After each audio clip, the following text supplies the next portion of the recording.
कुछ ऐसे अंश निखिल जी जो आप अपनी रचना के हमें यहाँ सुनाएं और आपको लगा कि ये महत्वपूर्ण थे और इनका असर हुआ है। कोई कविता सुना देता हूँ। अरे वाह वाह वाह, इससे बेहतर और क्या हो। हाँ, क्योंकि नॉवेल तो लाया नहीं हूँ तो अंश तो कोई बात नहीं, कोई बात नहीं। क्योंकि उन्होंने इतना अच्छा गाना सुना दिया है। अरे नहीं निखिल भाई, आपने लिख दिया होगा तो मैंने सुना दिया होगा। तो मैं एक प्रेम की कविता सुना देता हूँ बस। कहानी का नाम है त्रासदी। त्रासदी मतलब डिजास्टर। वैसे तो दुनिया में तमाम त्रासदियां हुई, न जाने कितनी ही स्पीशीज लुप्त हो गई, कितने ही युद्ध लड़े गए, मुगल मंगोल आए और सब कुछ रौंद कर चले गए। लेकिन मेरे जीवन में सबसे बड़ी त्रासदी तब हुई जब मुझे इल्म हुआ कि मैं और तुम सयाने हो गए। जब हमने जान लिया कि किताबों में दबाकर रखे गए गौरैया के टूटे लंगड़े पंखों से एक दिन नई गौरैया नहीं निकल आती है।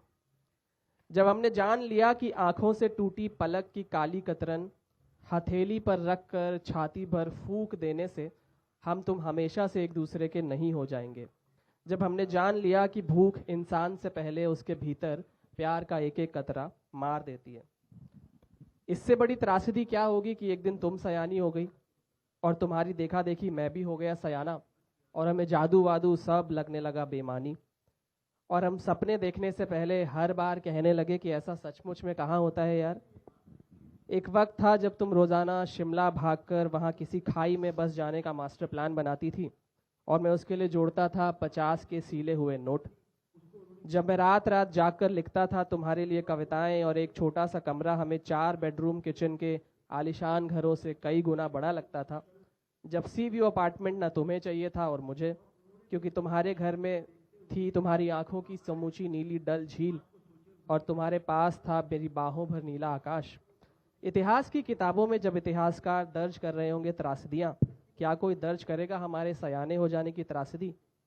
क्या किसी किताब में खून से लिखेंगे ये इतिहासकार कि एक तूफान से भी तेज बहने वाली जिद्दी लड़की सिमट कर बंद हो गई समझदारी की बौनी डिबिया में, और दुनिया को जूते की नोक पे रखने वाला बेखौफ लड़का यस सर करके बाकी की जिंदगी में मियाता रहा कांच के एक खौफनाक दफ्तर में। वाह क्या बात है, जोरदार जोरदार, वाह वाह, बहुत ही सुंदर। हमें लगता है कि ये हर युवा की त्रासदी है और बहुत ही आपने मर्म स्पर्शी।